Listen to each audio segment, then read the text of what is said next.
Quick cold open today. Japan's 10-year government bond yield just climbed to 1.733%. No fireworks, but that's a real shift after decades near zero and explicit caps. The question is whether this is Japan finally normalizing or a global domino that shows up in your mortgage, your retirement account, and the price of everything from equities to the dollar. Right. That's the heart of it. We're used to Japan being the anchor for ultra-low rates and almost limitless easing, and suddenly the anchor is moving. I mean, the question isn't, is 1.733% high? It's, what happens when Japan exits the zero-rate world and the ripple reaches my wallet? Exactly. And to put it plainly, for roughly 3 decades, the Bank of Japan kept long-term yields near zero through yield curve control. Basically, capping long-term rates by buying as many bonds as needed. The 10-year at 1.733% is a structural break from that world. That changes incentives for Japanese investors and, by extension, global capital flows. Let me push on that, because the stakes aren't academic. When Japanese yields rise, money that was flowing out in search of better returns may start staying home. That puts upward pressure on global yields, because the competition for capital tightens. And if global yields drift up, borrowing gets pricier. Corporate loans, potentially mortgages, and the discount rates used to value stocks. The causal chain matters. Higher JGB yields can support a stronger yen because investors aren't chasing foreign yield as aggressively. If some of those investors repatriate funds, you get tighter global financial conditions. It's subtle and slow, but it hits everyday portfolios by putting pressure on both bond and equity valuations internationally. And don't forget the Japanese institutions, life insurers, pensions. They hold trillions in global bonds. If JGBs offer non-zero returns again, they don't have to reach as far overseas to hit their targets. Even a measured rotation shrinks the pool of buyers for US Treasuries and European bonds. Fewer buyers, all else equal, means yields ratchet higher. The carry trade is another lever. For years, investors borrowed yen at very low rates and put that money into higher-yielding assets abroad. If JGB yields rise, that carry looks less attractive. When those trades unwind, you can get bursts of volatility across currencies and risk assets. So, if you hold international exposure in an index fund, FX moves can show up in your performance even if underlying businesses haven't changed. There's also the fiscal backdrop. Japan's debt to GDP is over 250%. If the cost of financing that pile rises, markets may test how high the BOJ will allow yields to go before stepping back in. The last few decades were defined by the BOJ suppressing yields. Letting them drift to 1.733% is a big shift. But if yields push toward 2% or higher, the stakes rise, and the market might probe the BOJ's pain threshold. Let me add some nuance, though.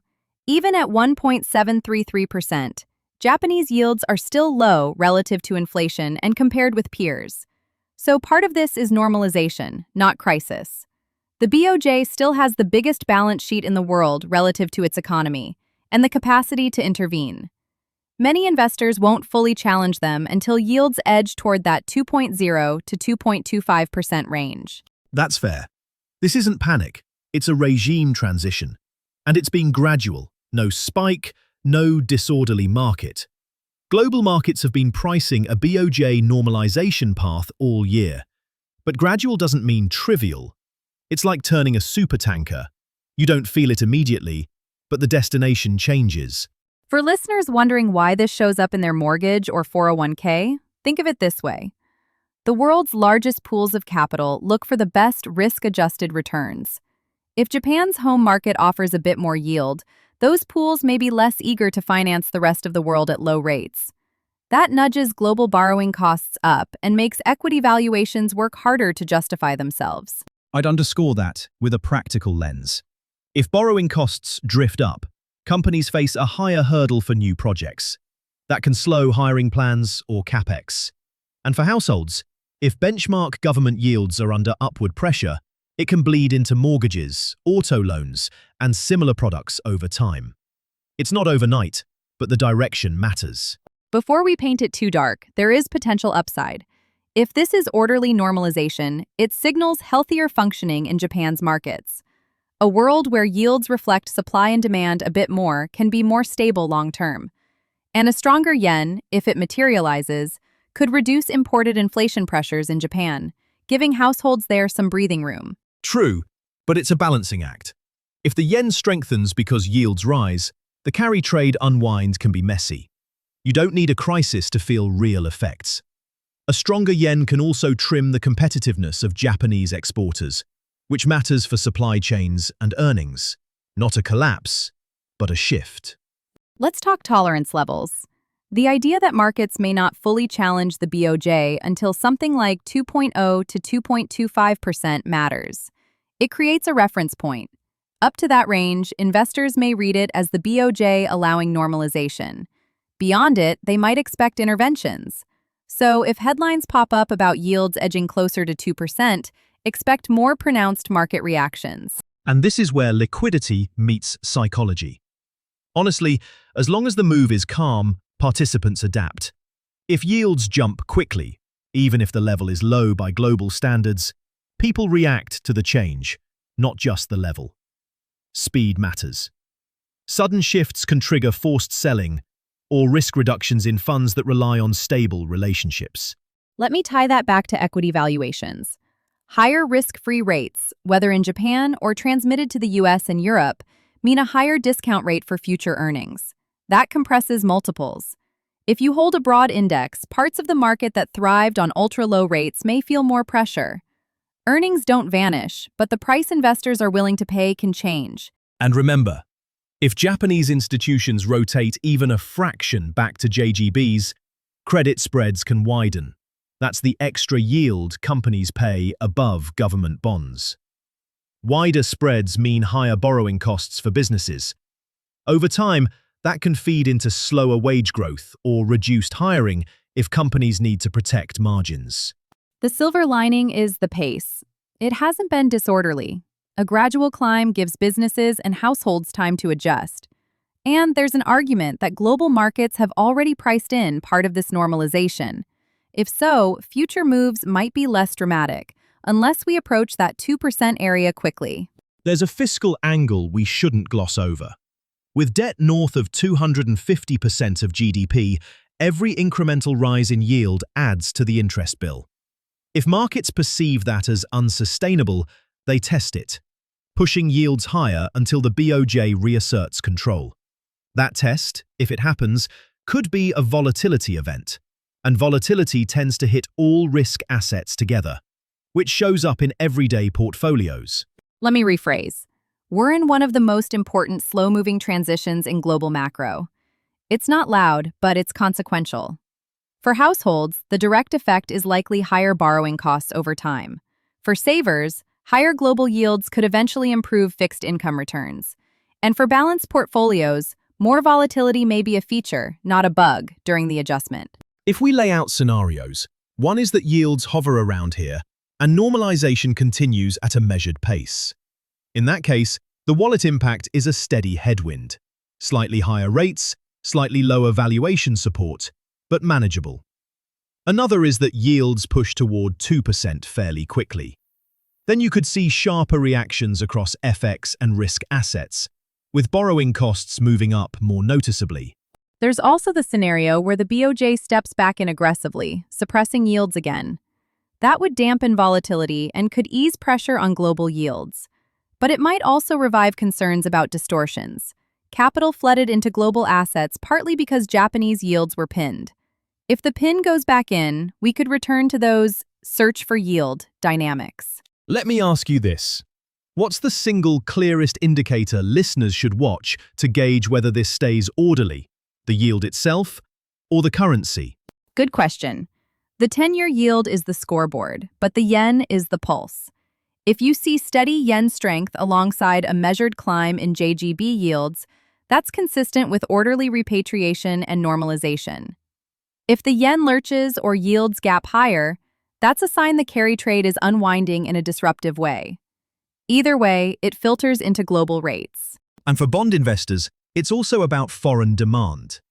We don't need the granular data to grasp the concept.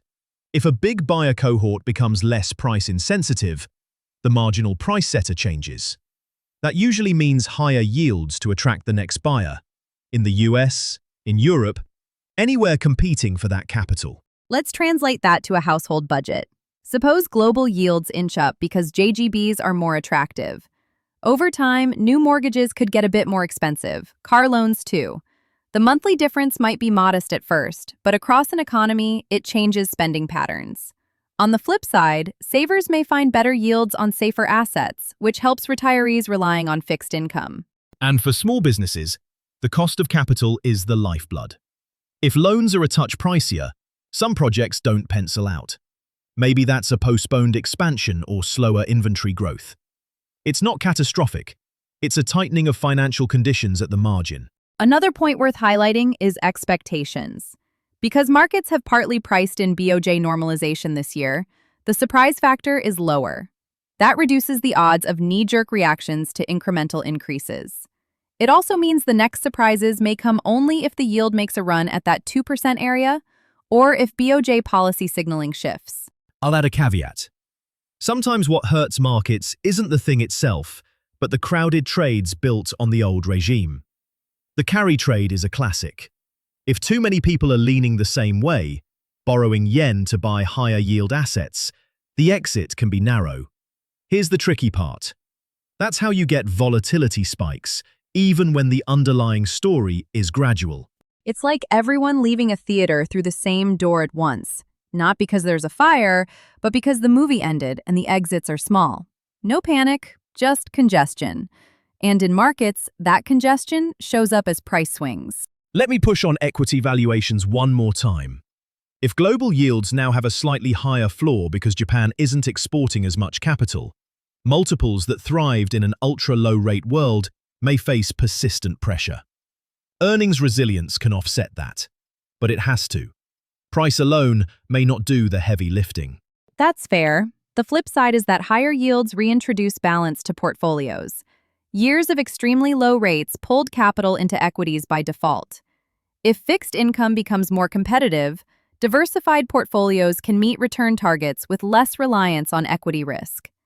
That's a healthier equilibrium long-term, even if the transition is bumpy. Before we move to takeaways, let's address why this may not be a big deal yet. 1. The absolute yield level is still low by global standards. 2. The BOJ retains the tools and the will to intervene. 3. The move has been gradual, and the system has adapted to low yields for decades. All of that argues for patience. And I'll emphasize the BOJ's balance sheet is massive relative to its economy. That firepower can suppress yields if needed.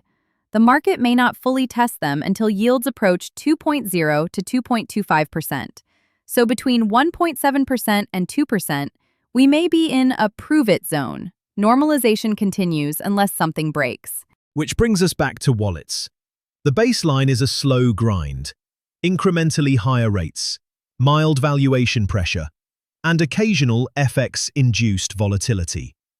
That's the kind of environment where cash flows matter more, and leverage gets a bit costlier. It rewards caution on the borrowing side, without necessarily punishing savers. I think that's a balanced way to put it. For listeners holding broad index funds, the key is understanding that what happens in Japan can nudge the discount rate used worldwide. It doesn't mean you need an immediate pivot in your portfolio. It means having context for why markets might be choppier and why bond yields may trend differently than they did in the zero-rate era. And for anyone planning a big purchase, home, car, education, this backdrop can translate into slightly higher financing costs than you might have expected when global rates were pinned. Not a scare story, just a recalibration of the baseline. We haven't spent as much time on the benefits inside Japan. If higher yields support a stronger yen, households could see imported costs ease a bit. And savers there, who endured years of negligible returns, finally get something on safer assets. That can shift domestic behavior and stabilize consumption. Although higher debt service costs for the government could eat into fiscal room that might otherwise support households. It's a trade-off, and markets will watch how policymakers balance it. If yields keep climbing, we'll see whether the BOJ tolerates it or steps back in force. So, big picture. This is one of those slow macro transitions that doesn't grab front-page headlines every day, but shapes the investing landscape for years. We've moved from a world where Japan was a source of near-endless cheap capital to one where more of that capital stays home. That subtle shift is enough to change pricing elsewhere. And if there's a cliff note to keep handy, it's that 2% area. Not as a hard line, but as a zone where the market may expect a firmer BOJ response. Until then, the phrase is orderly normalization. After that, the phrase might become guardrails. Any final thought on what feels resilient versus fragile here? Resilient. That the move to 1.733% has been gradual and largely absorbed by markets. Fragile. The carry trade dynamics and the fiscal math if yields climb quickly. Uncertain. How much repatriation happens and how fast. Those variables determine whether this stays background noise or turns into a louder song. I'd say resilient is policy flexibility. The BOJ has room to act and a history of doing so. Fragile is valuation sensitivity to a higher global discount rate, equities and credit that benefited from years of ultra-low rates. And genuinely uncertain is the endpoint. Does normalization pause around here, or does it push toward that 2% zone? That's the question we'll keep revisiting. And for listeners, the takeaway is simple. This isn't a crisis call. It's a reminder that the cost of money is changing at the margins in a major economy, and that change leaks into everything else over time. We'll leave it there.